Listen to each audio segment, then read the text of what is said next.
So we're here at Somabay Golf Course at the Academy Zone with Tim Lobb from Lobb and Partners. And Tim is one of the golf course architects of this magnificent practice area. Thanks, Tim. And I just wanted to start off by asking you to give us a brief overview of how this project started and what it's all about. Yeah, great question. So yeah, we're down in Hurghada on the Red Sea, and I'd been working in Egypt for about 20 years, designing a few golf courses up in Cairo, around Cairo, and I was commissioned to design a second golf course here at Somabay, which is really exciting. And then a few years ago, the client asked us to have a look at the practice facilities and if we could upgrade them. And I immediately thought of James Edwards and EDI and asked them to collaborate with us and come up with a new innovative practice solution to this area. It's a big space, but it really wasn't functioning very well. So James and I put together this design and this concept of creating a really special environment for practice. It is really special, and it's got so many different aspects of your game which you can focus on over such a big space. So you have the range, which obviously is a great place to get started with your long game. You've got this amazing short game facility, the scoring arena, which helps shave off those shots and really get into the nitty-gritty of practice. But what is the ideal sort of end use of the space, and who would you say you targeted? Well, I think you hit the spot there. I mean, we're trying to target everyone, and it's very hard to target everyone. But we've got very sort of defined areas for I'll say elite practice for the very top level of golfers, but also for the pros bringing their students and trying to practice all shots, not just short game, long game, medium game and everything, and also the psychology of it all back in the academy building. And one of the exciting things about this, and we talked about it, was we've got that ability to switch on daytime, nighttime. So what we've tried to do is in the daytime to create very serious practice, and then at the nighttime switch on a bit of fun. Mm-hmm. Music comes on, the way that the facility's set up is different. And it's more fun, interactive, laughs, barefoot, mm-hmm. Whatever you want, a few beers maybe. So not only is it all year round practice, but it's almost 24/7 practice here too, because you've got the flood-lit practice zones on the range and out here as well. I know you're building a bit of more of a bar facility as well, and rest area, as well as the kind of clubhouse here. So you've got everything that you need at your disposal. Yeah, hopefully golf is cool now, so people want to hang out around the here. Golf course and spend their social time there as well. It is cool, and I've enjoyed all my time here so far and wish that I could stay and practice more. But here we are now with James Edwards, who is from EDI Golf, the partner on this Academy Golf Zone at Somabay Golf.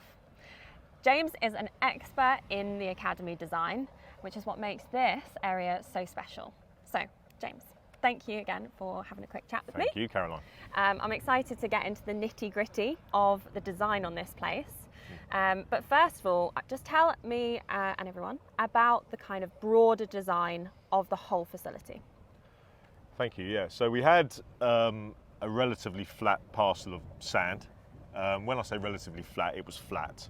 You can see the sea over there, and then you can see the hills in the background. Between there and there, it was deadpan flat. Mm-hmm. So what we decided to do, Tim and I, was we decided to create a high point, and that high point is fundamentally a pyramid, mm-hmm. which I apologise to everyone around Egypt potentially, but we wanted to create a pyramid, and that pyramid actually had a fundamental reason for being high, and the reason why we wanted it high is so that it could protect future users from being in the wind, because we have a very strong wind here in this part of the world.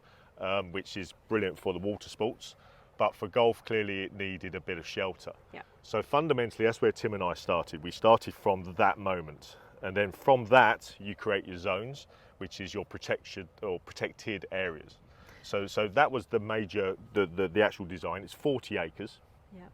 And from that 40 acres we wanted to then rotate around the facility through that central hub. So that's the main philosophy behind the 40 acres. So you've got the central hub at the centre of this pyramid here in Egypt. Yes. And what are those 4 main zones that you've got here?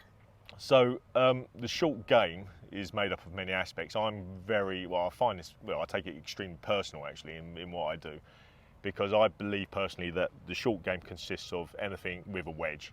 It's kind of general to say that, but that's where I believe.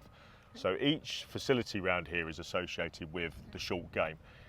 So we wanted a par 3 course, but not a course where you can ultimately use it as a course wholesale. We wanted to turn that also into a training facility to match the other areas which we'll talk about in a minute. But if you take the 9 holes, traditional 9 holes, many people have covered that the world over. We've all played them. They're great, and I think there's some brilliant examples, particularly in the States. But the reason why this is different is we have fairways. Now, most par 3 courses don't have fairways. Right. They have waste areas, and these waste areas are clearly to make the hole look dramatic. One shot, beautiful holes. Now, we don't want one shot holes. We want multi-shot holes. And that's not variety of tee, that's length of shot. Because if we have 80 yards, for instance, of fairway, we have potentially 8 different potential yardages into each green. So if I want to come out and work on my 40-yard shots, I've got 9 holes to work on a real environment. I see. Amazing. And I can actually see it now where you have your markers of your distances on that par 3 course. So you've got the par 3 course where you can practice your various different shots, but also as a newcomer to golf, you have an amazing bite-sized golf course out there to practice on. We do. You have the area that we're stood on right now, which is the scoring arena, and that is focused on, again, shorter shots. So again, we started talking about the longer part of the short game, which is clearly wedges and that type of shot. Then we've now got the pitching and the chipping zones.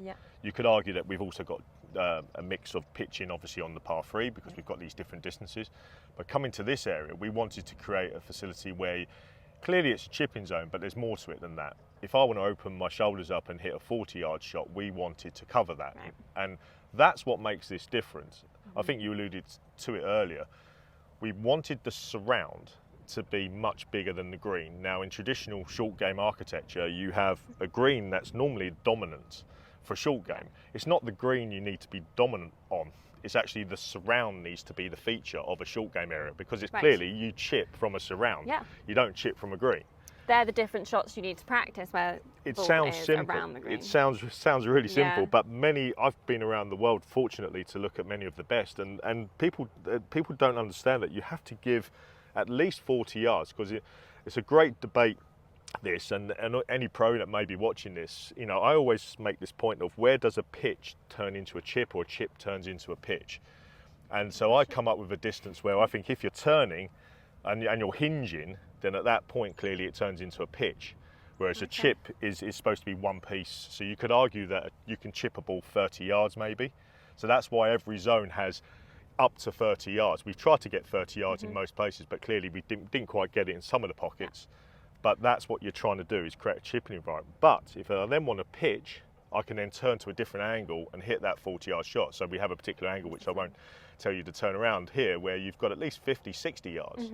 You don't necessarily want to hit that, but you have the opportunity. Amazing. So in the scoring arena, we've got a few different areas where you can practice different shots. Talk me through the key highlights of what we've got here. So thank you. We are on zone 8, I believe, on our plan. Not that that's relevant, because you can start anywhere around the 360 degree. That's what makes it, again, a special environment. But this is an interesting feature where Tim and I created almost a 60-metre curve of different level.